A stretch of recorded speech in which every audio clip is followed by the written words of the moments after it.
Is Modern Warfare 2 Modern Warfare 2 or Modern Warfare 3? Hello, fellow gamists and gamettes, I guess. I am going to be doing something different today, and we're going to be talking about Modern Warfare 2. This is going to be a review of the Modern Warfare 2 campaign, a more off-the-cuff kind of review of this game. I'm going to preface this video by saying I'm a huge Call of Duty fan. I've played pretty much every campaign at this point. The only two I haven't touched are Vanguard, which didn't really catch my interest, and World War II, which I did play a little bit of, but was not impressed either. Many people look at Call of Duty campaigns as mindless shooters, mainly because many of them are, but I personally enjoy them a lot because when they can do it right, they do some amazing stuff. Modern Warfare 1, the last Modern Warfare 1 in 2019, not the original Modern Warfare 1, the naming of these things is very confusing. So not Call of Duty 4, but Modern Warfare 1 is a really good game. It is one of the best Call of Duties in a long time, both in multiplayer and campaign, and especially the campaign. There's some stellar pacing in that game with great level design and really thought-provoking moments that are told within gameplay. Like the very first mission that's a breach and clear level in the dark. That heightens up the tension very well. Overall, the game is really good. I had high hopes with Modern Warfare 2 coming off of that game with the great gameplay moments that came from it. Finishing up Modern Warfare 2's campaign, though, I am torn about it. I mean, the first half is incredibly well paced, but the second half falls off the rails. I appreciate this campaign because, like the last one, it has varied levels. Each level is doing its own thing. You go from one moment doing tense breach and clears with your crew, to the next moment on a boat full of shipping containers that are rocking back and forth trying to kill you, to a stealth mission where you got to use water for cover. The level variety is insane and is what keeps the game paced so well in the first half. And it's great that these levels are as fun as they are because the story is not what's going to keep you going. It's a Call of Duty campaign. The writing is pretty bad. And this one especially because it has the problem of being the middle of a trilogy.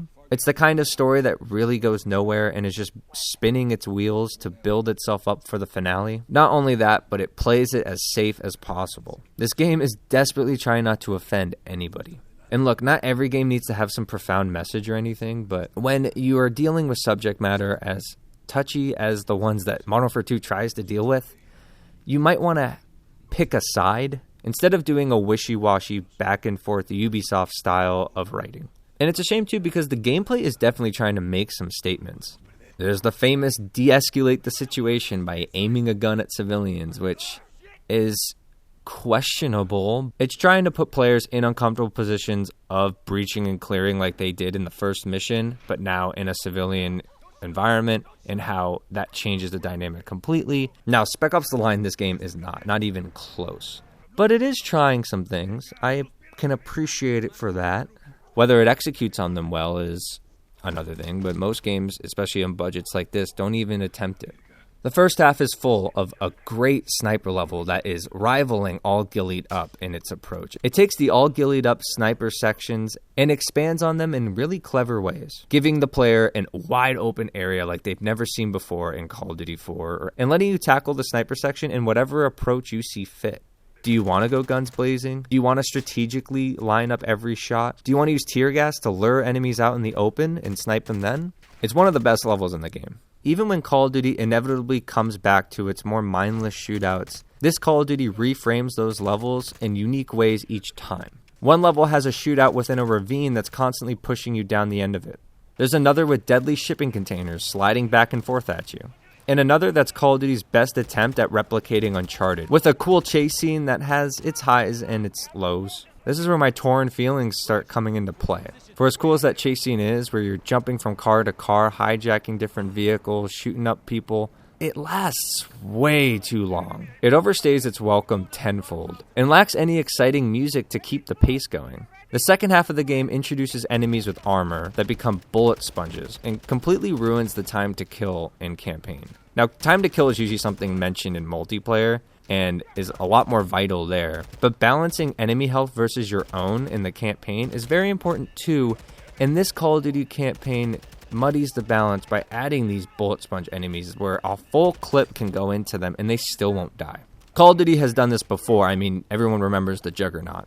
But that was an enemy very few and far between, almost used as a boss. When levels are covered with these bullet sponge enemies, it gets frustrating real fast, because the player can still die so quick, but these enemies cannot. The second half also introduces a lot more stealth levels that start dipping heavily in quality. The stealth levels in the first half were quick and fun, but these ones drag way too long, and with poor AI, it does not bode well for the player. It's a shame too, because the final level in this game has a fantastic stealth level.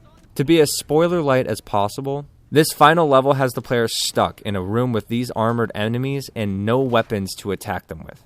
All you have is a laptop that will defuse a missile heading towards a civilian area. The player must communicate with his teammate to put in the right code and defuse the missile, all while using stealth to dodge these enemies. It's a tense and fantastic sequence.